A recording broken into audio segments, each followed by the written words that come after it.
starting right now. How we doing, people? How we doing? How are you doing? I'm doing great.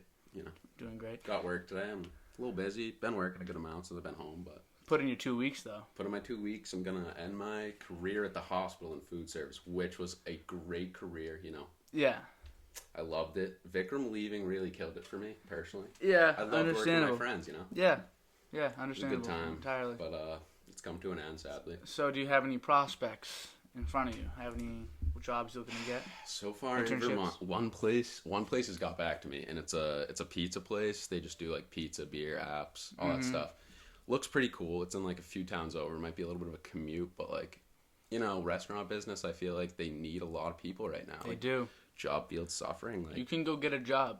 Pretty much anywhere, I feel like. Anyone can get a job right now. No That's kidding. You could go get a job. If you feel like you want a job, go get one because people need them for 100%, sure. 100%. So before we get too far into the whole, like, what your deal is with Vermont, let's explain why you're in Vermont. So first of all, this is Harrison Creamer.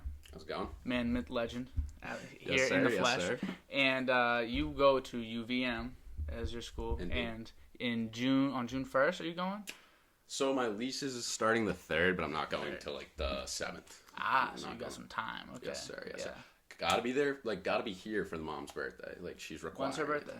It's the 5th. So the 5th is her birthday. Nice. You gonna have a little get together, a little bash? Yeah, I think so. We're going to like her sides, and then we're gonna just like spend the day with her family, and then we have like a memorial mass later that day. So okay. So I'll be hitting that too with her. It's just like important that I be there for that. Yeah, for sure. And then because you got it for June 3rd, but you really don't need to be there. There's no pressure. You don't need to even be there till school comes. But like obviously you're gonna want to go back because you like to ski and snowboard and stuff like that. Dude, you're a boarder, right? Yeah, snowboard. Boarder, yeah. I mean, I don't know if like how many people that watch this like ski or board, but what I'd say from it's a huge adrenaline rush for me. Really? Like if you're an adrenaline junkie in any way, like you would love that sport. Like, do you consider yourself an adrenaline junkie? No, I wouldn't consider myself an adrenaline junkie. Like. I'd say that, like, I'm not that extreme, but I do love, like, the adrenaline rush. Like, I'm not going to lie. Like, so would you ever, like, jump from a plane or something? I kind of want to do skydiving. I do want to do skydiving. I'm getting the itch. I'm getting the itch. Would you ever bungee jump is the question? Like, I don't know if I'd like the feeling of it, like, pulling me back. I don't know how much I'd like that. Because you know what's funny, Age? It's weird because I want to skydive, but I don't like roller coasters. You'd think that a kid that can't even get on a roller coaster wouldn't be good on the skydive. No. But I think it's just with roller coasters, I'm not going on the right ones. Every time I go on one, it's spinning too much. I don't like the spinnies. I got to get on one that's up, down, left, right. Like the big drops are the funnest. The big drops. I got to get my stomach acclimated. I feel like it feels so loose in there. It's just kind of flowing all over the place. And it gets me a little sick. So when we're spinning and we're doing all that crap, it's too much. Too much for your stomach. Way too much. Way too much. I do not mess with spinny rides at all. First of all, I never go on anything that spins. I've been on like a few things to know I don't like it. And where have you been, like, for roller coaster places? All right. What are they called? No, like amusement parks. Amusement parks. Yeah. Where have you been? So like amusement parks, I've been to obviously like Canopy. I've been to Six Flags, but then I've been to like the Universals and like the Disney parks in Florida. When did you go? I was like in 7th grade, like middle school, and I loved Universal. I love Universal still. Like the roller coasters are sick there. I've been to SeaWorld too. SeaWorld's got some good roller coasters. Cannot sleep on SeaWorld's roller coasters. SeaWorld? Really? Mm-hmm. Do they take you underwater? Maybe No. Not underwater, but like, do you ever have one that like you're in like a tank at least? Yeah, there's like this. It's like this manta ray one, and it goes underground for a little bit, and it's like that's just cool. Yeah, it's like simulate water. Yeah. So you've been to Universal, Canopy. Is there any is that something that you enjoy? Like, would you want to definitely do more of that? Definitely, yeah. Like, I want to go to the West Coast and like hit some of those amusement parks because there's better ones on the West Coast, no doubt. And other thing is like Universal and like some of the roller coasters that I know from like the East Coast Universals are either changed on the West or Six Flags are changed on the West Coast, or they just have a different name, and it's like. Yeah, it's similar, but but for some reason I think you're right. In the West Coast, they have like a lot more better roller coasters. And like central United States, there's some crazy roller coasters. Got a lot more space. Got a lot of space. I've seen some like huge roller coasters with massive drops that are just like I would never attempt. I feel like it's got to be like a coming of age thing to go to the Universal or go to like one of the Disney parks. Yeah. I have never. When do you transition to doing that by yourself? You know what I mean? That's true because I'm something you always do with your I'm parents. At a weird point where I don't know if I'm too old, but I'm at a point. Well, see, you have a younger brother. Mm-hmm. So I feel like maybe for like a senior thing, like taking you guys to what's it called, that wouldn't be too weird. I wonder if I'm too old. I'm the youngest in my family. I wonder if I'm too old to the point where we're not going as a family trip. As a family, I doubt. To Disney, I we're not going. So, but I'm also too young to want to go myself, or like with like maybe with some friends you can do anything. I was kind of explaining that the other day. Like someone was saying, "Oh, well, when you're with all your friends, like it'll be so much fun." I'm like the beach. That applies to a lot of things. That applies to a lot of things. Like if you're with the right people, you can make anything great. I took the SATs, and the kids were in the room with me, and I knew them, and they were being hilarious. They were just sitting there, just like I'm taking SATs, and the lady was like, 5 minutes. I look behind me, and she's like, and the kids are just dying, like I'm not even close, and then like it's just funny when you're with people that are funny. Yeah, exactly. So everything's fun with friends. I feel like 100%. Unless I can enjoy it by myself or the individual parts of it, then there's no real. Like music's like that. Like I can listen to music, like kind of we were saying before. Like we started enjoy recording. it, and then, I can enjoy it by myself in groups. I like different kinds. When you're by yourself and when you're in groups, it's gonna change. It changes exactly. Yeah. So 100%. Listening, do you think listening to music is like an important? If someone says like they don't listen to music to you, does that almost make you like nervous? Yeah, a little bit, because like for me, like it's all day I'm listening to music. Right. Like, I'm always listening to music. Currently, I'm probably listening to it right now if I'm not on the podcast, which I am. So obviously I'm not. But like at the time this comes out, you're probably gonna be listening. When this comes out, I'm bumping music right now. Like there was music dropped last night. Like that's yes, there was. That's insane. Like it just basically like music influences you so much in my opinion. Like so to not be listening to it, to me, just it would be a little weird. I'd be like, well, what are you influenced by? Like, what are your influences? What are you doing? That's very true. Like with your time. And also, it's just like I really enjoy music, so I just like to like explore. I'm pretty curious. I like to find like new types and like new artists, and then delve into them. And I feel the same way about like people that didn't play a sport in high school, like never played a sport in high school. Yeah, like I don't. Because I found my entire friend group. Two kids that that's the same as me, yeah. Like all the kids that I know, like now, even like a kid like even like Nick DeSimone and Jake Ritchie, who stopped playing. They still like played sports in high school. They still played sports and made other friends. Varsity sports, like they were playing. And Jake did cross country, like, and Nick played baseball, at least for 3 years, and then he played baseball for 4. Like, they had. It's just you have plenty of time that way. But if someone's like, oh, I didn't do anything, like you're not even in like the theater, like. Like, go in theater. Dude, it's like the camaraderie of it and everything. It's just like, you feel to be a part of something bigger than yourself. Like, you can relate on so many other levels to people who have also done that. So, like, to me also, Dan, which is funny, is like, the kids I've met in college have been basketball players. Like, I am currently friends with 2 kids in the club basketball It's just team. like, That's weird to me. That's weird to me. You just gravitate like, towards that all type my of friends person. in high school were on the basketball team, pretty much. Mm-hmm. Like, that's crazy. You just follow that type of path. And it's funny true, though, you are, like... I always kind of say, like, I always say, I heard this once, now I say it. It's like, if you want to know what you're like, look at the people around you. And then, like, that's who you are. Yeah. You are, like, the middle ground of all these people, and it's just Dude, do you ever find yourself... That's actually very true, because, like, I don't know if you ever find yourself doing this, but, like, bits and pieces of the people around me, like, will somehow integrate themselves into my daily life. Like, I'll start using things other people say or doing things. I was just going to say, like, the most obvious example is your language. 100% with me, too. I do that all the time. We both, like, you saying, like, 100%. Like, I say that all the time. Literally, and I bet, like, you get, like, Nick will say that, Jake will say that, all of our friends. And then, like, everybody has that with their own friend groups. Like, they just... sound the same, they talk the same, they do the same things, like they even get the same jobs. You'll see a lot of friends working together. Like that's actually true, yeah. Just because like you're acclimated to it, so it's pretty interesting how that works. You're just a product of your environment. That's all you are. And same thing with music. Like if you can look at the music someone listens to, and you can probably get a decent gauge on what they're like. That's what I'm saying. Like at least in some capacity. Like you might be a little surprised with what some people are listening to. Like I know I like some I like soul music. Yeah. Like old school. And you like funk too. I like some funk. I just like older. I'm not gonna say older music. Some people think of like, I don't know, like classic rock, which I enjoy. But I listen to soul music like every day. Every day, yeah. Like just the same as I would listen to like hip hop or whatever, like some pop music. Like I like soul music, which is like interesting. So, yeah, I wouldn't expect, like, you know what I mean? Like I don't think meeting you first, am I expecting Dan is a big soul music guy? No, probably not. No, probably not. But I just like to play the soul playlist, find some artists like from like way back in the day. It's just fun that way. It literally is. And I'm sure like everyone's got different like.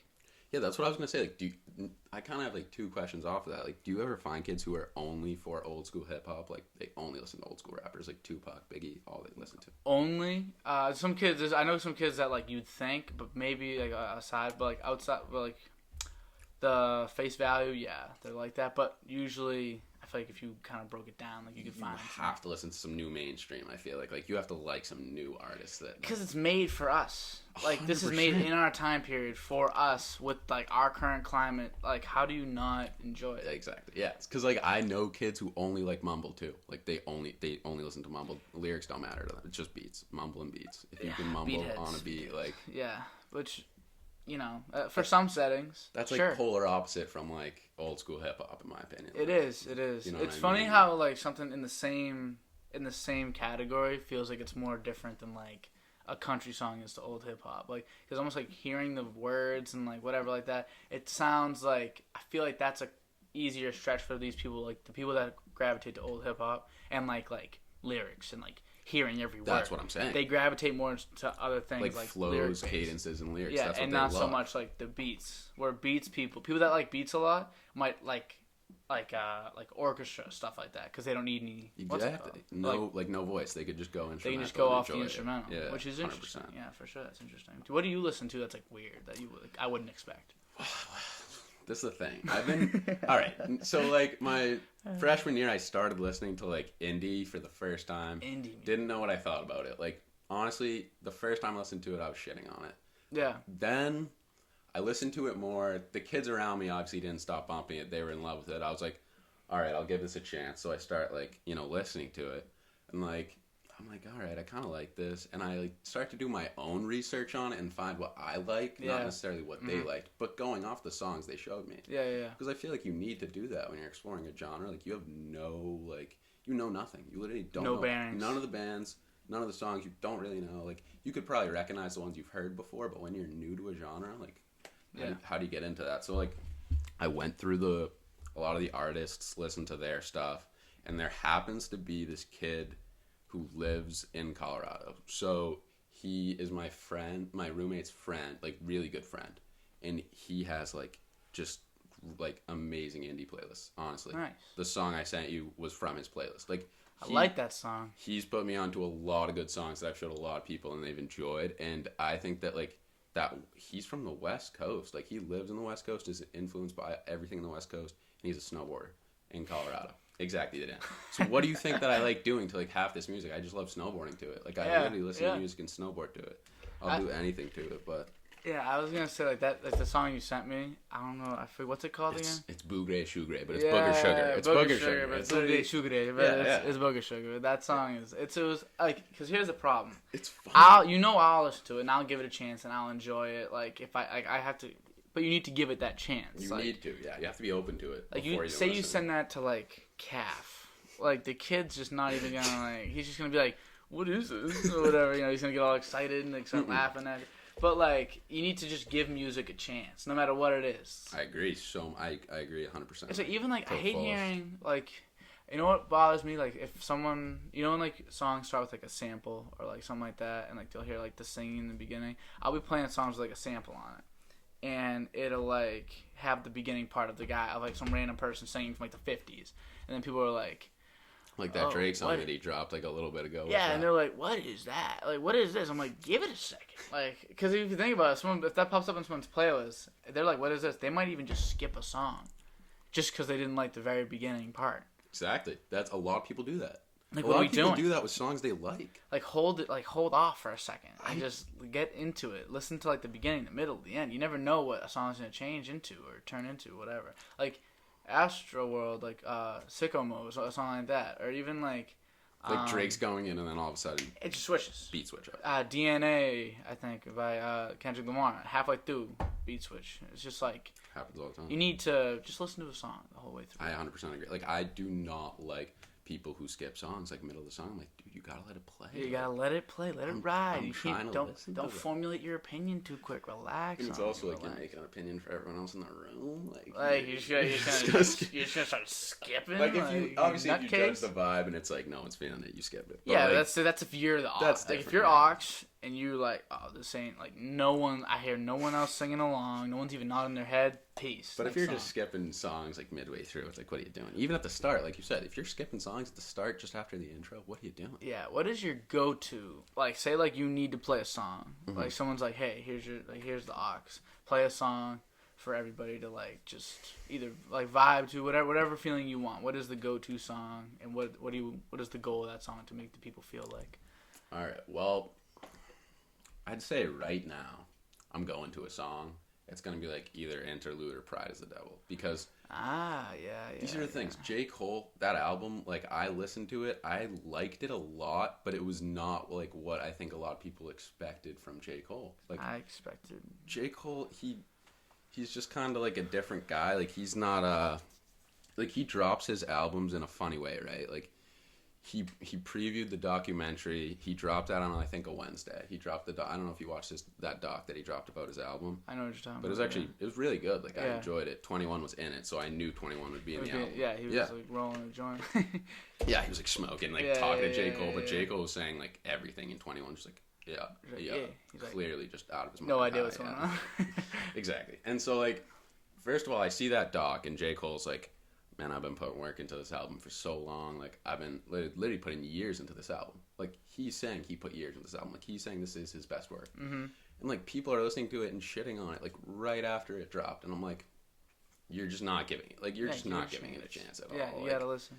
He put years into this. You're giving it, like, a couple listens and formulating opinion. That's not right. Like, not even close. You're not doing the man his due diligence and, like, actually appreciating what he put out for you, because he doesn't put out things that often like Kendrick, and that's who he's often compared to. Yeah, like, those two guys, they're selective with the music. Yeah, they're very selective. Way too selective. I want Kendrick music, like, yesterday. Because, you know, they're, like, he said he's shitting on, like, more music. He said he's already started his next album in the documentary. He has songs stacked up for it. So, like, they're recording and producing and making music. It takes a very long time, so it's very well, it's going to be well made. And I felt it with the J. Cole one, and I think I've even said this before, but I just think, like, it was very good, and I enjoyed it, and the more I listen to it, the more I, like, start to really like individual songs, and, like, I'm really starting to like it. But still, I get this feeling that, like, I just wish it had, like, I hate to say I wish it was like Kendrick, because he's not Kendrick. But I wish it had and I don't want him to be a like little more though. I think I want it all to mean something. Yeah, I want it all to tie together. What does it mean? What are you saying? What are you saying? You say the same stuff all the time. Like, it's just like oh, you was once the kid that you look at now is kind of what he's always saying. Like, I was once that guy that thought like I needed this, but now I know I need this. And almost like he says so often that he's like. That he like know what he says what he knows, like and like it almost comes off like he thinks he knows everything, but like even he like doesn't even, he's not there yet. Like, there's guys, because he hasn't like fallen off. If you can't fall off, you can't know what it's like. Yeah. So like, you know, like a guy like, I'm trying to think of an example, like a Nas. Like, Nas didn't necessarily fall off, but he doesn't make, you know, like no one's gonna go. Yeah, like no one's like, oh, I can't wait for that next Nas drop. Like, relax. Like, no one does that. He didn't fall off. He just kind of faded away. So he knows more than J. Cole, but J. Cole almost kind of gives me that feeling like he thinks he knows it all. Yeah. And even on top of that, like, and that's fine, whatever. But he's still like at the albums. Like, I'm waiting for like, what does song 1 have to do with song 2? Mm-hmm. What does song 2 do with song 3? Mm-hmm. How does like song 10 wrap together the whole thing? Like, I want more of that. Yeah, and in terms of that album, it was very varied in terms of what he was doing in each song. Yeah, it was just like song, didn't song, really song, connect song, at all. Yeah, exactly. There was no really correlation. Now, the one thing I would say is I wish he dropped Interlude with the whole album. Like, I don't think that he should have exposed that song. I know it was just an interlude. But it was really, like, in my opinion, it was good, and it would have tied the album together much nicer if it was dropped with the album, because people wouldn't have been. Because it messes up the order. Yeah, you don't. Because when I listened through it, and when interlude came out, I had to skip it because I already knew what the song was. I liked it already. You already know half the lyrics. So I'm like, all right. And then it's just kind of like, it would have been nice to hear it the whole way through, and like for the first time hear interlude and be like, oh, that song's fire. Because I thought it was fire, exactly. I think that in that album it adds a lot of context and helps it out a lot, and the fact that he dropped it early was a little tough to me because it was definitely one of the better songs, but that's his decision. So. Here's also what I think, though. If you dropped any of those songs, like, as a single first, that song would have been the hit as well. I think you could have put any song and just said this is the single, and people would have been like, oh, he's going to snap on this album. But then the album comes out, and they're all good songs. They're all good singles, but why is it an album? The Amine beat, did you hear the one where he... Yeah, he just Can't Decide. Yeah. The thing is, I like Can't Decide so much.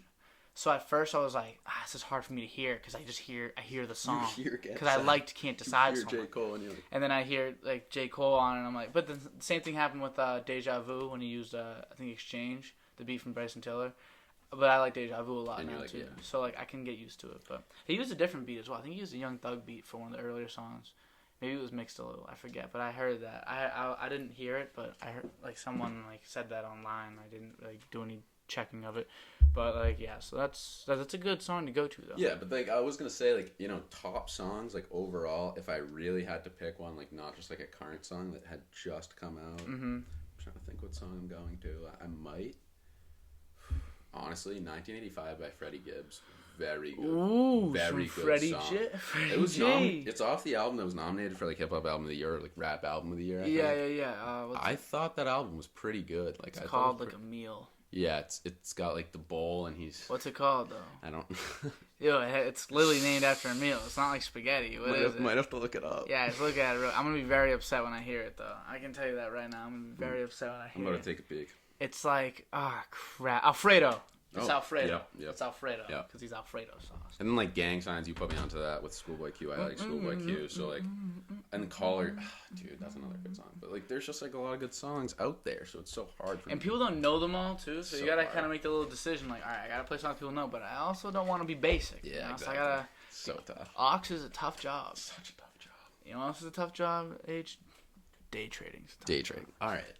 Dan, day trading. I don't know if you've been like doing any day trading of your own. Like, have you like ever executed any day trades? First of all, I have done a couple day trades. Yes. Buying stock or buying options. Stock in the beginning, selling it at the end. Selling it at the end of the day. That's nice. I do that on occasion. That's a wave. That's good. I love that. Yes. I think that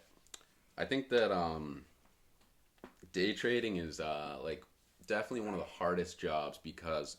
Number one, it's so stressful. It's so stressful. Like, you literally think you don't have to be watching the market 24/7, but you do. You need to be watching it. You don't only need to be watching it. You need to be watching the patterns and analyzing them while you're watching it. And then adjusting your positions, you know. Yeah. Based on it's price. It's constant. Yeah, exactly. Constant it's just move. So, when you day trade, like, options, it's a lot easier or a lot harder because you're playing with 100 shares of the stock. But you're buying the premium, you're not buying the stock. So you're paying a premium to basically own 100 shares, but you don't. So so I was just going to say, so I know what you're saying. But we got to break it down for the people. But we got to break this down for the people as best we can. Because people don't really know. People don't understand, like, I feel like people kind of have to get into it because of the whole GameStop thing that happened. Oh, yeah, that was an insane. Wild West. Insane thing to happen. And, like, Kaylee's uncle described it to me. He works for a hedge fund, so he knew a lot about it. And from what he said to me, like, the best way to describe what happened is like when you have a stock, there's a certain amount of shares in existence, right? Yeah. But then there's a certain amount of shares that people are shorting of the stock, which is basically they're selling shares of the stock that don't exist. That's how you have to think about it, right? Yeah. So when you think about that, a stock technically could have more shares short than actually exist, right? Which is a majority of them were short. Exactly. So when the public saw that, because it's public knowledge, it has to be public knowledge. Yeah.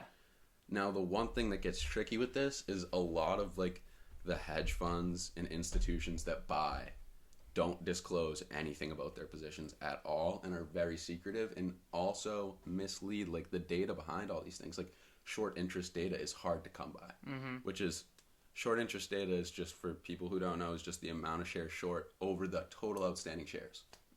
That's the short interest. Basically, it's just a percentage of how many shares are short. So like for GameStop, wasn't it like 80, really 90%? High. Like really high. So 90% of the shares, so in like in very simple terms, 90% of the total, like basically like money put into the company was betting against it. Correct. Betting against it to be a lower price. And it was honestly a little too low. It was because people took advantage of the fact that they were so bearish on the stock. Like, yeah, they did not think like anything of it. The institutions, because they've been doing this.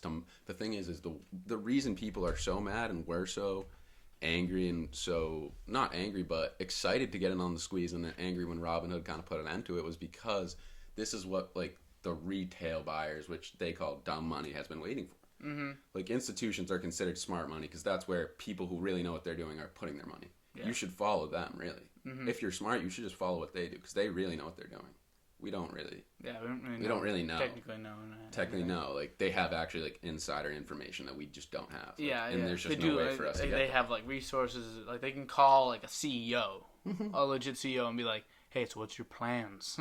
Like, they can figure stuff out that way. So exactly. For sure, yeah. And often like ties to the fields and stuff. It's like crazy because like I learned this pretty recently. Like, most of them are trading based off like algorithms created by computers. Like, yeah, that's the crazy stuff. It's like they're not even trading. Computers are trading for them, and they're just executing, like buying and selling at the levels that they think are right. Yeah. And like, to judge that is a lot easier when you have a computer that's kind of telling you. Like, oh yeah, you put in an algorithm, and the computer can do it for you at like the perfect time, perfect amount of shares. No, you don't have to click. All right, process, next. You don't have to click all that. It just does it for you. So with AMC recently, now like where we are is currently May 28th. I have no idea when this is gonna drop. No idea when this. This is coming up. No idea when this. May 28th. It's May 28th right now, and currently AMC. Let's see the price. I mean, it's around $30. Is it around 30 right now? Yeah. I'll pull it up as well. So AMC now. Yep, it's 27. $27. So AMC, this is the funny thing about it. It doesn't have near the short interest that GameStop did when it's squeezed. Mm-hmm. But the difference between GameStop and AMC is that GameStop had a lot less shares in existence. Yeah. So AMC has a lot more shares in existence. Yeah. Which makes the price of AMC a lot lower than GameStop, which is why you see GameStop still in the 200s. Mm-hmm. Because it's just scarcity. There's less shares, they're worth more. Yeah. There's more shares, they're worth less. Yeah. That's how it makes works. Sense. Just how it works. So right now AMC is a little lower. It's only at like $30, like I said. I started buying when it was like 12 or like I almost bought when it was $10. Like, I almost loaded calls when it was 10, and this was a while back. Yeah. Before there was any hype around it. Yeah. Because I looked at the chart and I believed it was going up. Like, it looked bullish to me, and I said, wow, I should put my money in that right now. But what am I doing? It's AMC. This company is not valid at all. Like, not valid at all. It isn't. Like, if you think about, like, I mean, reopening wise, it could be. You could say it has value, but it doesn't have near the value that it's at. No. Right. So I looked at it and I was like, And then I look at it like a few days after, and I'm like, there's money to be made here. Like, I'm putting money in. So I'm on my toilet. It's the morning, and I'm like, all right, here we go. We're sending it. I buy a call for a 15 strike at like $120. So, I'm going to pause you. Pause. Explain yourself. I need you to explain yourself. Stock price was around 13. I bought an out of the money call, which means the call I was buying is basically calling the share price to $15. I'm betting on the stock hitting $15 when it isn't $15, which is why there's serious risk involved. Like, the more out of the money you go, the more risky it is, obviously, but the more money you can make. Mm-hmm. Because, risk is reward in the stock market. So I looked at that. I said, it's hitting 15. I bet on this right now. I'm betting on it. It's the morning. The market just opened. I'm going to bet on it. This was Monday. And then I bet on it. I see pretty significant gains. I double down. I buy another contract. And those two contracts in a few days pretty much, I want to say, like, pretty much 5x'd in value. So their value went up by like 5 times the original value, around-ish. And I execute the trade. I get out of the trade. I leave my position with my gains. I took my gains when AMC was around $20 yesterday or 2 days ago.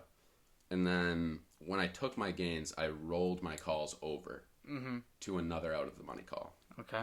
At the 25 strike when AMC was 20. Okay.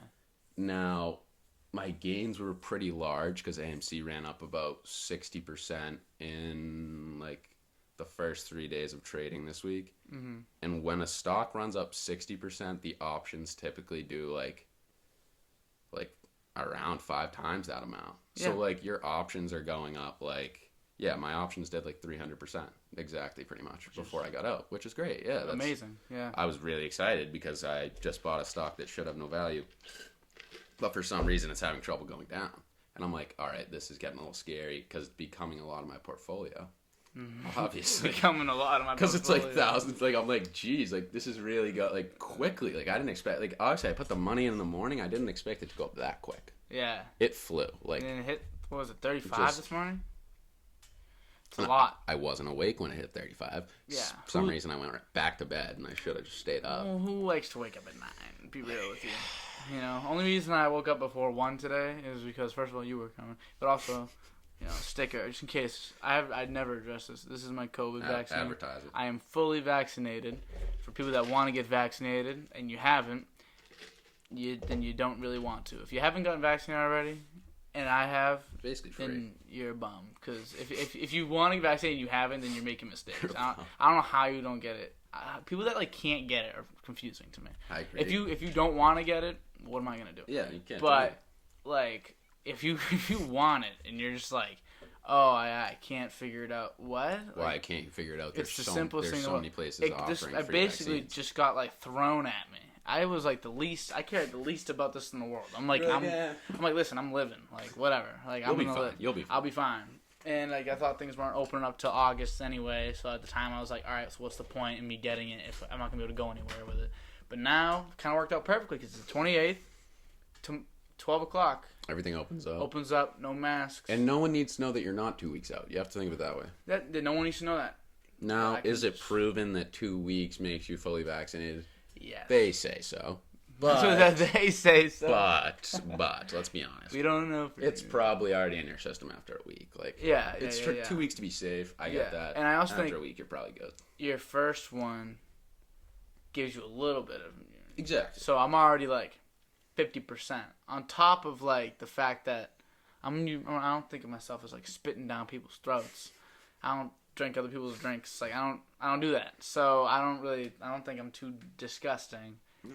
And you know, I'm hanging out with the same people anyway. And you're not at risk. I'm not at risk at all. No. You're not at risk. Like, the thing is like, if you were like a different age and, you know, in a different, like, if you had an actual like health disability, like something holding you back health wise, there'd be reason for concern because you'd obviously be at more of a risk. But with the way you are right now, you're like young and healthy, you're fine. Like, don't you have like a sinus thing, like a sinus problem? Really bad, Dan. So could that have been like a problem for you? Yeah, it actually could have.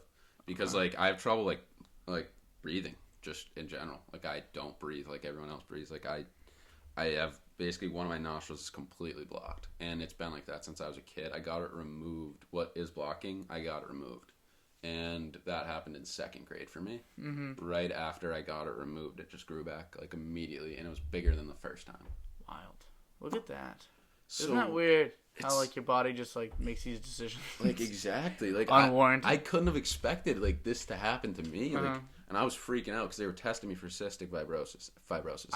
That's a deadly disease. Yes, like, that kills people like 20 years old. Like, I'd be looking at like a really like short life. Yeah. So like, first I was worried. That came back negative. I was relieved. And I was relieved. Obviously, I was like, jeez. I hope so. I'm like, because they said like if it grows back, like that's one of like the main signs of cystic fibrosis. Like, you probably have it if that happens to you. So they had to test me right away. And you were alright. I was good. Yeah, thank God. But like, the other thing is, since now they're like, okay, well, you have 2 options. You can live with it and take this medication, like this nasal spray, your whole life, or you can try to get it removed again.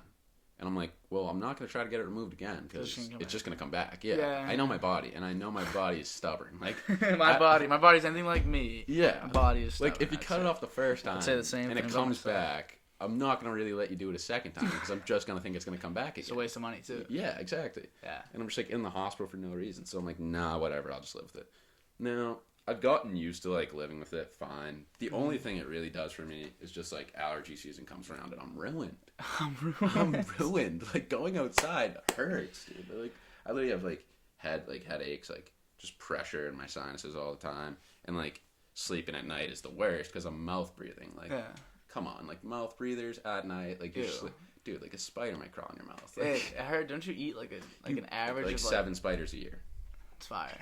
Well, you know what? You know what else is true? So I'm pretty sure this is true. You can correct me on this. I don't know if you know this, but I'm pretty sure you only breathe. I mean, you have a little bit of air going out of the other nostril, but you only breathe out of one nostril at a time. Yeah. And every 10 to 15 minutes, it just flips. Yeah.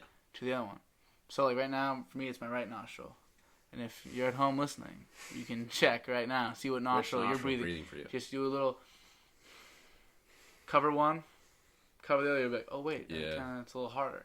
So I don't know why I didn't know that was a thing, and obviously you still get some out of the other nostril, but that's why when you have like a clogged nose, but you only have like the other side like is completely fine, and then it just frees up. It's because it switches sides. Like why do our bodies work that way? Why are they the way they are? So complicated. I was also thinking the other day, this is kind of nasty, a bit of a change in directions too. Just go for it. So. I understand that, like, basically, the further away you are from the heart and from the head, like, further away you are from the heart, less blood gets there, the colder it is. That's why your hands get so freezing, like, your fingers. Extremities, yeah. Your extremities get cold. They do. And you need, like, your balls to be out of your body, because they can't be that hot. Damn, really? Yeah, they hang. That's why it hangs out. It's a little bit cooler in your nuts. So if it's hot as balls, it's not 98.3. It's, like, probably, like, 95. So I think that's why. I'm pretty sure that's why it all happens because they need to be a little further away. It's kind of crazy from the core. That's why they hang out. Why couldn't we just put how couldn't we get some type of protection? Like how has that never been developed in our evolutionary process? That's kind of facts though. You gotta think that is the most because the vulnerabilities are what get cut. Obviously we have hair, but that's what covers our head. That's why we cover our eyes with our hair, and the hair covers our our points of that are sensitive. Like why is it so soft? But why is it what? Like come on, dude. It's such a little pussy part, but it's just just cover get me something. Give me a pouch. I can't believe nothing's been kangaroo. No, my roommate has these shorts that are like a pouch for it. And just dude, sitting there. Life changing. They're called bird dogs. Oh, I've heard of bird dogs. Don't they shorts, underwear, mix type thing? Yeah. They're like the Lululemon shorts, but on steroids. Lululemons are comfortable. They are. I have pants. I might have to start getting shorts down too. I'm living AH. The shorts are nice. I don't like changing my lifestyle to a more expensive one. No, it's so expensive. But I might need to. It's for the comfort. It's so good. And it's breathable and comfortable and it's just flexible too. So you can just do anything in it. Just not you can do whatever. You can play go hoop and then you can go to church. Yeah, exactly. And you can then lay down on your couch. You're still comfy. That's the key for now. I wonder. So you ever think about when I was thinking? You know what I was thinking about the other day? What? UGG boots for girls. Oh yeah. The UGG little shoes that I think for guys and for even for slippers, I wear them for slippers. Yeah, the slippers. Those are still in for now. Yeah, for now. It's like a girl wearing UGG boots. Not in anymore. Not in. It's the Birkenstocks. They like the Birkin. The Birkins. The Birkins are in. So they like those. Even guys are into those. They are. At my school. Yeah, I'm you're walking around on wine corks, guy. Let's relax. But you think you're all fancy wearing wine corks. But the UGG straps and a wine cork. So looking back on that, and even right now where it's kind of just recently phased out. I just realized it the other day. Yeah, it has. I look back on people wearing the UGG boots and I'm like, oh wow, that's kind of. That's it. That's an look right there. What do you think? In 20 years, when I look back on my sister going to a concert, a picture they took on her Polaroid or whatever, and she has the UGG boots on, I'm be like, oh, Kaylee. It's like wearing bell bottoms in you're the flaming 80s. her, yeah. I'm she's gonna be getting flamed. So I'm wondering, so the athleisure is still technically kind of in right now. The athleisure is in, yes. It's always in. It's been in for 10 something years now, however long Booming. Kanye made it a thing for. Booming. It's just been his thing. It's just been the thing for mainstream. So when that finally phases out, I feel we're gonna look back on this and be like, they were so lazy. Yeah. All of our clothes do everything. Mm-hmm. But then again, maybe it's just gonna keep going in that direction. So we'll end up in the future. When you think of future, when you think of space, so it's so tough to think about. They wear those suits. Everything's like a suit that does everything. I wonder, are we going that way? That's or true. are we just gonna get away from Do you know what I'm saying? Yeah, like into smaller clothing that's just like increasing and becoming thinner and more comfy. Thinner like, and more comfy. Breathable. Oh, like, this one's even like, more breathable. Yeah, like, that's what I'm saying. Like, it's gonna be like they're gonna keep improving until they can't improve anymore, and then we'll probably switch. Like until it's maxed out, they max athleisure out. You have to. Do you think that? But it's kind of hard to say like maxing anything out because like so true. Every time we feel like this like it can't get better. Like you know what I was saying? Can't get better. What I was thinking about that. What can't get better was I thought HD video. I thought 1080p. I watched basketball on 1080p on my laptop, and it looks so crisp. Yeah. But then I saw those 4K cameras. Yeah, I knew you were gonna say 4K. It's beautiful, dude. It's beautiful. It's different. Can't even see that good. It looks like you're in a game. It's like it focuses in so perfectly. You can literally see everything on this person. You can see the sweat beads. And I first saw him at the NFL football games. Saw him like they used him last season. Like they scored a touchdown. Video game. And then all of a sudden I'm in it, and I'm just like, whoa. I know exactly the shots you're talking about. And they just like it follows them perfectly. It's perfect. It's unbeatable. Like it's unbeatable. It's unbeatable. But what if we say that? But I said that about HD. It's gonna get better. That's the thing. I said that about 1080p. I had the same thing. Yeah. I was like, this is unbeatable. It looks. I'm basically there. What's the difference? But you know what's gonna happen? They're gonna get the 4K and they're gonna be able to put basically like a helmet, like a bubble on your head, and you're gonna be able to look around and it'll all be 4K. I was researching a stock that has like they do work on cameras and like devices, and they have like a 7K thing developed, and I'm like, no, stop it. It's like a micro camera and it shoots in 7K. What does it even look like? Like I don't know. Like that's crazy. Because the thing is, I don't think my computer could handle it. I think if I try to pull up like, because my computer's only got so many pixels on it, you know, like if I pulled up like a 7K, I don't even know if it'd be feasible for myself. I want to look up what they do now because I know the name. Like you just never know where it will take you. You know, you just got to keep letting technology advance. You know, like what they do is communication equipment. Okay. But we need to look at.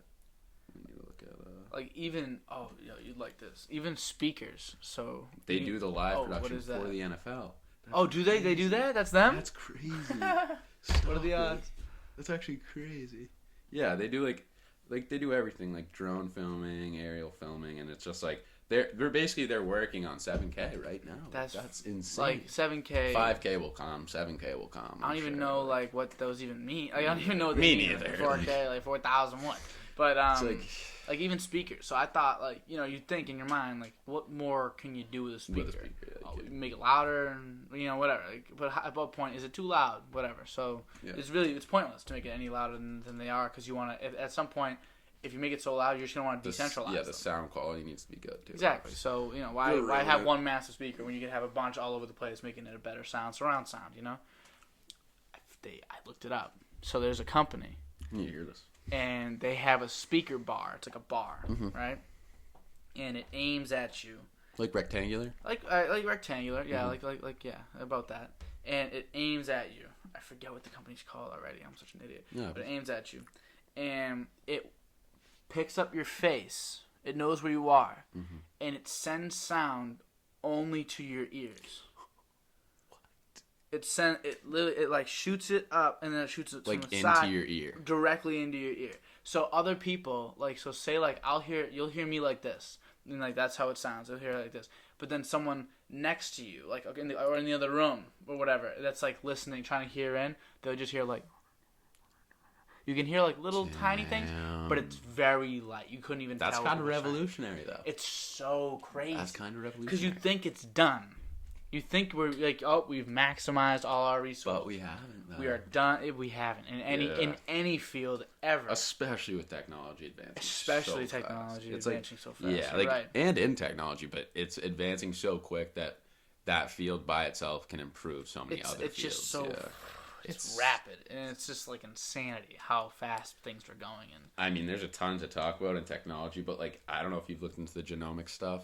The genomic stuff that they're doing is really it's cool. Just like they're like you can make like a person. Yeah, like, exactly. And it's ridiculous. It's awesome what they're doing with technology these days. But one thing I was gonna ask you back on the music and like speakers topic is like Like, what do you think about records and record players? Like, have you listened to them at all? Like, do you use them? I have. Has one? Like I a nice have one. a record player. It's not a very nice one. Even if it's decent. It's but the thing is, I can make it decent if I use the record player and then I plug it into that speaker. The sound quality is a little bit better. You need a speaker. I feel like most record players don't go that loud. Yeah, they don't like the ones I make now. They're not the classic like horn literally taking the grooves and sending the signal through. I actually looked up how it works. It's kind of fun. It's cool. Like you can hear different sounds when listening to a record that you miss on. Yeah, it's weird. Like just how impressive. And I found out like they have a master copy,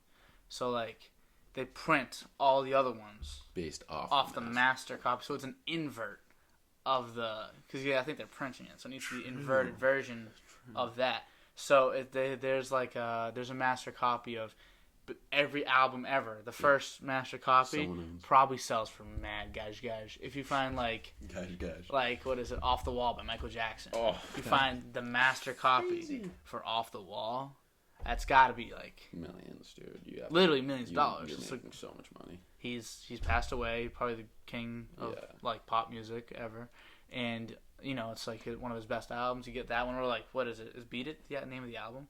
I think so. Like if you did, or maybe it's Bad. Yeah, it's one of those stuff. They named it one of the songs. If you get like that master copy, or like that's GG. That's Ched. It's Ched Ched stacking up all over. That's like Ched. Like AMC, I wish it could make that Ched.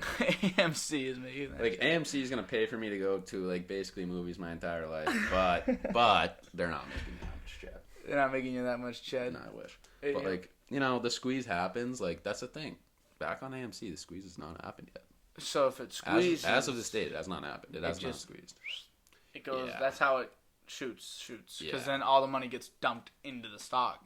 The money that was betting against it gets dumped into it. Yeah, because that's what happens basically. If you have to exit those positions of like when you borrow the 100 shares short, when you're trying to borrow those and it doesn't work out, it doesn't hit the price that you picked. So the shares also go away. Or just are they up for grabs? They go into the stock. They're pushed. Yeah. They're pumped into it. Yeah. So they technically don't exist yet. No. But they get all pumped in with the money as well. So it's just like double. It's a double. Yeah, exactly. That's why they get.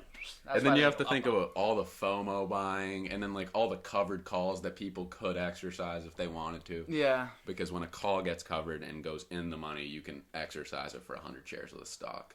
Yeah, per contract. And I like the options trading it's something that if you're gonna pay attention, if someone wants to like get more money or like work through the stock market, make their money that way, that's something that definitely is good for you. You have to be super into it. If you're gonna put your phone down for like the entire, if you don't look at the stock market every day, just buy it. Buy the stock. Buy a stock, let it grow, whatever. Like I will go through little week-long stretches 100%. where every day I'm just scrolling all day, looking through, making sure what's what and everything. Like you could definitely make some options plays. I feel like if that's the case. Yeah, you know what I mean? But and then there's other weeks where I won't look. Like pretty much I'll go like an entire week without looking.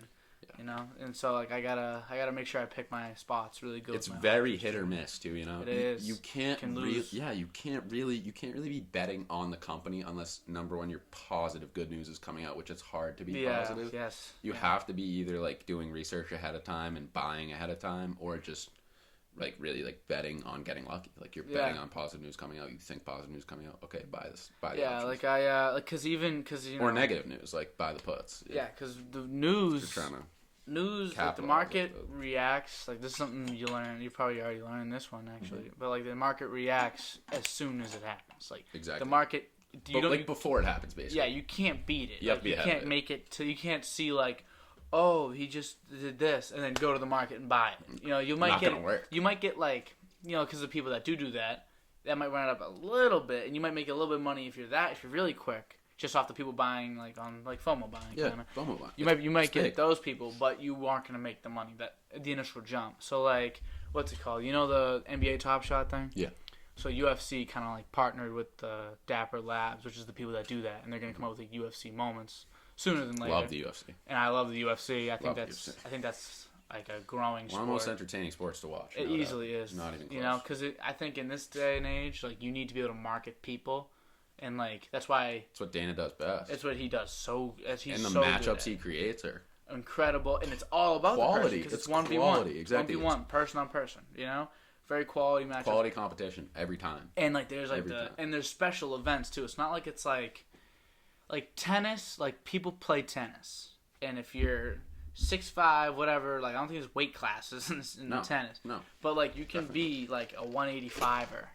Like Israel Adesanya was a 185, 20-0, whatever, 19-0, whatever he was. And then he tried to step up to light heavyweight, got rocked because he's not big enough. But that's a super fight.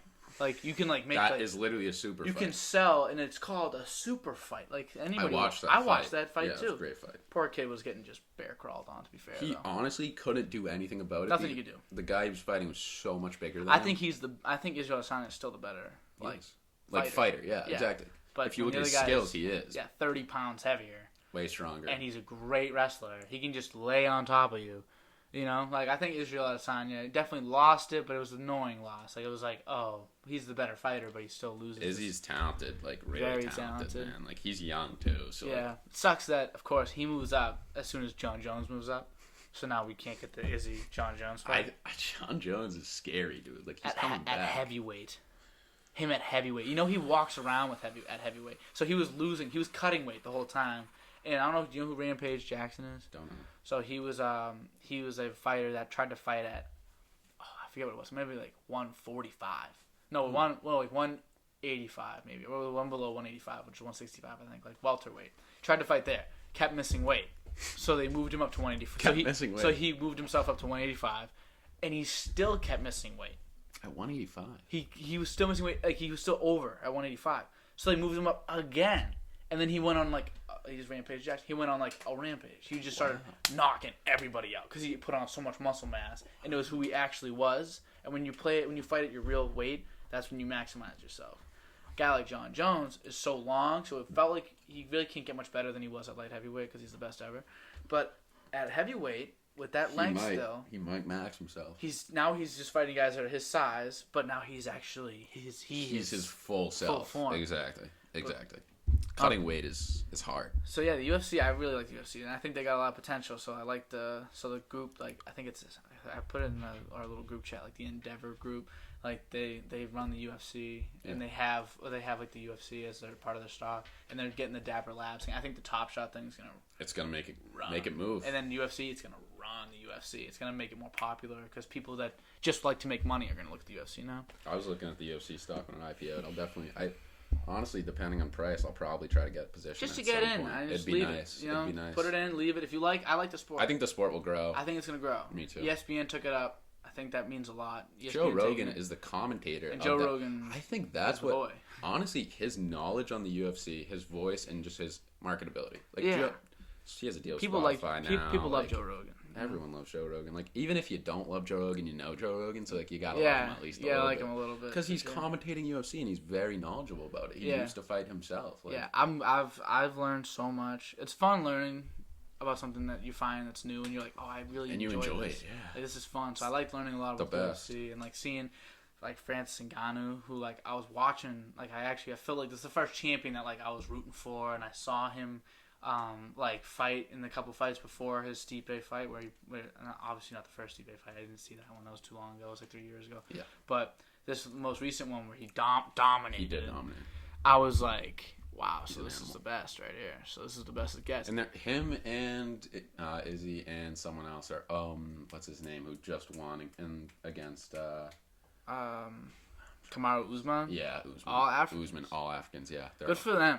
That's what I'm saying. Like, I'm glad they're beautiful. taking they're never going to fight each other is the thing, so it's nice. It's nice to look at. Like, that's good for, like, they'll never, like, Kamaru Usman can't really put on any more weight. Izzy can't lose any more weight, and he can't get to... They're all pretty humble. And Francis ain't losing no weight. That dude is a... He might be cutting weight to get to where he is, because he is massive. Could John Jones really take... get him? I don't know. Like, this is the funny thing too is like out of all those guys, Izzy is the most like flamboyant and like cocky and he's the smallest one. Yeah, he is the smallest one. But he is like really skilled, so I totally get where he's coming from. Yeah, he might be the most skilled one as well. He's very skilled. Kamaru is incredible. They're all really good. I love all those guys. Those are my like three. Not my three. I like Izzy, but I don't like him as much as I like Kamaru Usman and Francis Ngannou. Ngannou's the boy. The way Izzy moves though is like mesmerizing, dude. Like there's a guy. There's a guy. He has Khabib in his camp. I think I know what you're talking about. You want to see him fight? I want to see him fight. I want to see him get high. I saw him dominate. I think I watched this fight too. This kid, I think the last name was like Cooley or something. I forget. He dominated this kid, and like he was all wrestling, just like Khabib. And I was like, oh my god. And Khabib's like his coach. He's his coach. He was in his corner, and I was like, oh man. So this is like. This is serious. Like he's training this kid, and he's watching. He was like the last kid to get trained by Habib's father, who was like I guess like the godfather of like the Dagestani. Yeah, obviously Khabib. So. Yeah, he is. So he best wrestler the UFC's ever seen. Yeah, so it's I'm excited to see that kid do his thing. I like a lot of the UFC right now. I'm still gotta learn a lot more. Me too. I know the headlines. You know. Me too, but I'm not as like deep into it as I should be. If I was to really talk I'm definitely getting more into it. I feel like I can scratching the surface. I can start to, I would never even say anything. Like maybe even like a month ago, I wouldn't have ever said anything. But I've started to really kind of like look into it. I feel like I kind of know what I'm talking about now. So I'm not like an idiot. Like I remember seeing Stephen A. Smith talk about it with Joe Rogan, and Joe Rogan was literally just like, "Dude, you don't know like what you're you saying. have no idea what you're talking about right now." Yeah, Stephen A. Smith does that a lot. Because he was like, he came in a little soft. I'm like, these guys don't come in. They don't come in. Because the big thing in the UFC is, and it kind of bugs me, because like I'm coming in, I can see the show they all put on. Every single fighter is like, they just worship every fighter that goes in the cage. And they're like, listen, he's really. If you see Joe Rogan talk about these guys, he's like. Oh, this guy's really good. He's really, really talented. I'm like, listen, sure, he's not as good as this guy. I feel like NBA fans have gotten past that. Like, obviously, like any NBA fan will call like, who's trash in the NBA? Like Bazemore. Yeah, Bazemore's pretty trash. Like he's trash. He's trash. Every NBA fan will say he's trash. Like, and then casuals will be like, but he's in the NBA. But like UFC guys, like Jared Bayless, dude, like trash. Like, why is he playing? Trash. The guys like that, trash. Why is he on the Lakers? Like, so it's just trash. Get him off the floor. So that's just when there's guys like that, we can recognize they're trash. Yeah. We're not like, oh, he's out there and whatever. But like these UFC guys, like the people that commentate, they're all like, oh, he's a very good fighter. Everyone's a very good fighter. They're a competitor. They're this, they're that, they're this, they're that. Gas them always. Just say their ass. Like, I get it, they're in the UFC, and if they're ass, they drop them usually. Yeah. But, like, if your record is 15-11, or whatever, and you're in the UFC, that's like a low record for the UFC. You're fighting a guy who's nearly undefeated. Because they'll cut you if you're 15-11. If you lose 3 straight, they'll cut you from the promotion. You'll go to, like, some other fighting, whatever, and you just can't be in the UFC. So, of the UFC fighters, that guy's ass. Like, I'm sorry, he's ass. He's cheeks. So, I don't know. I think Joe Rogan kind of got a little pissed off because Stephen A. came in with the basketball commentary. He was, like, talking. On his sport. He pulled up. It was the Cowboy versus McGregor fight. Remember that? Yeah. And he was like, Cerrone kind of came in a little soft. And then Rogan was like, dude, he has the most fights in the history of the UFC. Like, he doesn't come in soft. I'm like, hey, but let's get serious. Came out a little slow. I understand that, like, from Stephen A's point of view, but like in the UFC world, you can't do that. You can't say that. You can't say that because these guys, like, they are putting like their life on the line. It's funny as I got into UFC like from McGregor, but I'm no longer a fan of his. Like, just from the stuff I love that he's from Ireland. Me too. I'm a big Irishman myself, so obviously. Shut your fucking mouth, man. Yeah, like dude, his like voice is just what he was saying was hilarious at the time, dude. He was so. Who the fuck is that guy? He was so confident too. Like every fight, he's like, I'm knocking this guy out in the first round. You see the guy behind? You ever see the interview? Someone was like, "Who's the next fight for you?" And then the guy like behind him was like, "Oh, it's me, like the hardest hitting 185er, 145er in the division." Eddie Alvarez. And he turned around. He was like, "Who the fuck is this guy?" And the crowd's just going crazy. He's just like, who the fuck is that? And then, so funny. That's just funny. I like I get it. He's not. Thing is though, he's not like that anymore. He's not. That's what I'm saying. He talks like he's still like that. And he can't. He's not the animal anymore. Yeah, he's not the animal. He can't. So it's just like at least not against those like even he lost when he lost to Poirier. He's fighting Poirier again. Like it's like you're gonna lose. Dude. Yeah, you're gonna lose. Losing. You're gonna lose unless you can like bring out the dog in you, which like would. Maybe his pride was hurt from losing the fight, so maybe he can. But you just don't have the fire. Yeah. You know what I mean? He doesn't have the fire. He shook the guy's hand. He like liked him. It's like not McGregor. That's not McGregor. Like you got to come in like dogging. When he was fighting, he was like different, man. Like now he's changed. Like he's different from when he was. Yeah, like, yeah. He's accomplished so much. He reached the mountain. He's different, yeah. And I think once you hit like your peak, it kind of just not made him less inspired, but it's just like kind of like where's your motivation? Exactly. And he made a ton of, like, he always talks about money. He made a ton of money off the Floyd fight, which was a ridiculous amount of money off the Floyd fight. I think that kind of ruined his motivation, and probably it got skewed a little bit because he was in boxing making a ton of money. And he's like, why should I be, like, almost killing myself in the ring when I can literally make more money and I'm not even getting hit? I'm only getting hit by gloves. Like, I'm not getting kicked. I don't have to worry about getting put on the ground. I don't have to worry about getting choked out. I don't have to get an elbow smashed into my face. Yeah, like, or what happened to Weidman the other day with his leg. God, his leg was, dude, that was disgusting. It's crazy. That happened. He was on the other side of that once. Anderson Silva, in like the fight that kind of like ended his prime, I guess. I've heard about this. It was later on in the fight. He kicked him and his leg just snapped. And so he's seen it happen, and now it's happened to him, this Weidman guy. And it was the first kick. Mm-hmm. I didn't think that was possible. Me neither. I saw his foot disconnect from I watched his leg. it live. I just put it on. Me and Torch were in an Xbox party, and I was like, oh, the fight's on. I clicked it. And then I just hear Joe Rogan, ow!